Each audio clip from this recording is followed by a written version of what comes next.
As someone who's had a dozen credit cards and counting, what do I actually keep in my wallet for 2024? And what's next on my watch list? The first card and one of my faves is the Capital One Venture X. Now, I originally got this card for the intro bonus, which at the time was 75,000 points when you spend $4,000 in the first 3 months of account opening. Each Capital One point is worth around 1 cent towards travel, so effectively it was like getting back $750 for $4,000 or 18% back. Pretty good. But the reason why I keep this card in my wallet is because of the 2x points back on all categories. This card also has 10x on hotels and rental cars, as well as 5x on flights, all booked through Capital One Travel. But overall, as an everyday spender, it's a keeper for my non-food and travel related purchases. With that said, this card does have a $395 annual fee, so if I didn't travel, I'd consider dropping this card, but this card also comes with a $300 annual travel credit as well, and 10,000 anniversary miles after your first year, which is worth around $100 of travel, making this card's effective annual fee -$5. There are also some other benefits and protections to this card that hopefully I'll never have to use, and there's some that I haven't gotten to use I'm actually still pretty excited for, like access to Capital One Plaza Premium and Priority Pass lounges. I've been to the Priority Pass lounges before, but I haven't gotten to try out the Capital One lounges since they're currently only available in select cities. But hopefully in the next few months, I'm able to travel to Denver, Colorado and try out the lounge in their airport. And not only do they get access to the lounges, but just like a primary card holder, if he wanted to, he could also bring in 2 guests for free.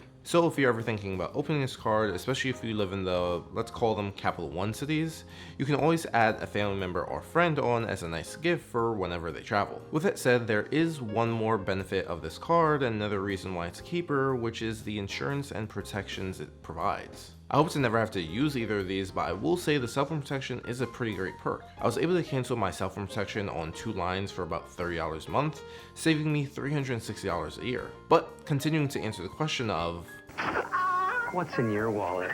The next card is the American Express Gold Card, and by far one of my favorite food cards out there. It currently has an intro bonus of 60,000 points after you spend $6,000 in the first 6 months of card membership. However, I was actually able to earn a 90,000 point bonus, which is only available basically through some hidden offers. I'll leave a link to the Gold Card in the description with Card Match, and as a reminder, all the links there are affiliates that help support the channel at no additional cost to you.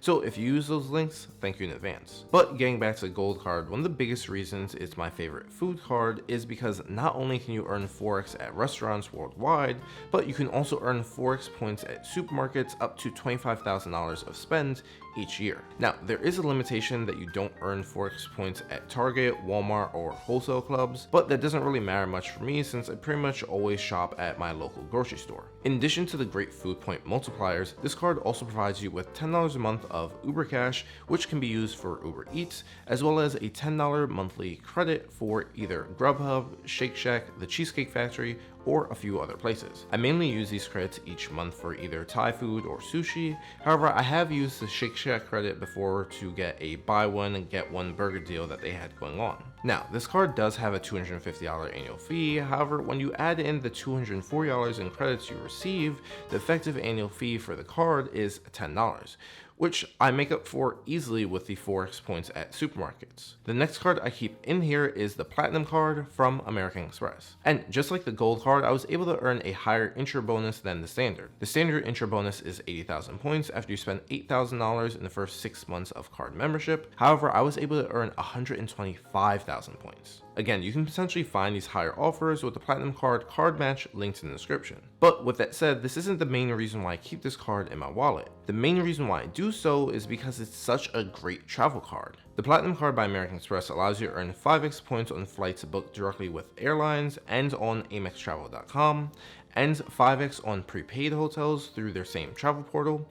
In addition to that, this card also comes with a plethora of annual travel credits. The first two being $100 in Saks Fifth credits and $200 in Uber Cash. The Saks Fifth credit is split into 2 $50 credits in each half of the year, and the $200 in Uber Cash is split into $15 a month and an extra $20 in December. I personally love combining this with the Uber Cash I receive on the Gold Card, so I can use the $25 a month and $45 in December. The next 2 credits I use this card for on a monthly basis are the $200 for digital entertainment and $155 $5 for Walmart Plus. Right now, I'm substituting my Amazon account with Walmart Plus because it also gets me free 2-day shipping and access to Paramount Plus. In addition to that, with my digital entertainment credit, I didn't realize how much content Peacock has, like The Office, Suits, and more. Plus, I then switch back and forth between Hulu and Disney Plus, depending on if Marvel has new series coming out or not. The last credits I use on this card are the travel credits. So, the $200 hotel credit, the $200 airline fee credit, the $189 clear credit, and the $100 credit for global entry or TSA PreCheck. As I've said before, this is a travel card. I use it mainly for those benefits. I also keep it on me especially when I go to airports to either get entry to the Centurion or Delta Sky Club at JFK. To be completely honest with you, I couldn't imagine waiting for a flight in a boarding area anymore because those chairs are so uncomfortable. And that's if you can even find a seat at all. Now, I do question every year whether or not this card is worth keeping, and that's because the annual fee is $695. But because there are over $1,500 worth of benefits, for me, I'm coming out well ahead of the annual fee. But these aren't the only American Express cards in my wallet. The one business card I keep in my wallet is the Blue Business Plus credit card from American Express. Like every card so far, I was able to earn 15,000 point intro bonus after spending $3,000 in the first 3 months of card membership.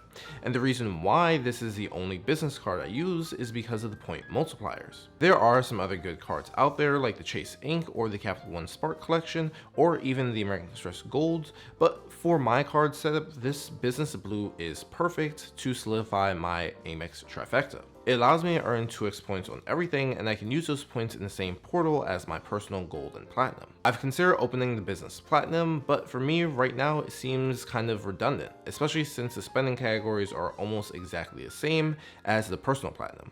And lastly, the Business Blue also has a $0 annual fee, so I don't have to worry about an extra bill every year. Now, speaking of no annual fee cards, the next card is the Chase Freedom Unlimited. Chase is definitely one of the most interesting companies out there as they have some of the most unique intro bonuses. For example, when I opened my Freedom Unlimited, I earned not only a 20,000 point bonus for spending $500 in the first 3 months of opening an account, but I also received double cash back for the first year. They have limited promotions like these that change from time to time, and even though I don't still receive the double cash back, this card still has some pretty good spending categories. There's 3% back on dining and at drugstores, 5% on travel booked through the Chase Ultimate Rewards, and 1.5% back on everything else. And while I have that dining and travel covered by other cards, I'm unable to earn that 3% back on drugstores with other cards in my wallet. And while I know this isn't the biggest category for most people, I do still end up at Walgreens from time to time to get beef jerky or a protein bar. Plus, since this card doesn't have an annual fee, it doesn't really hurt to keep around.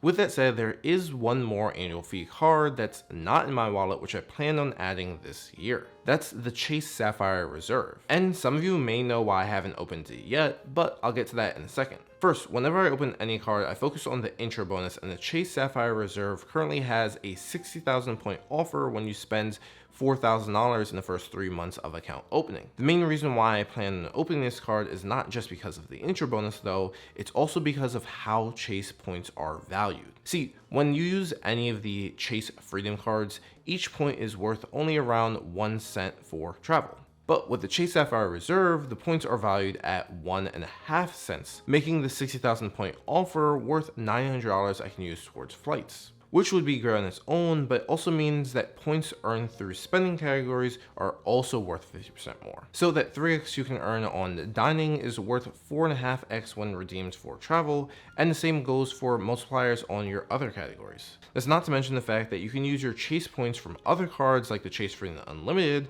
or the Chase Freedom Flex all in the same portal.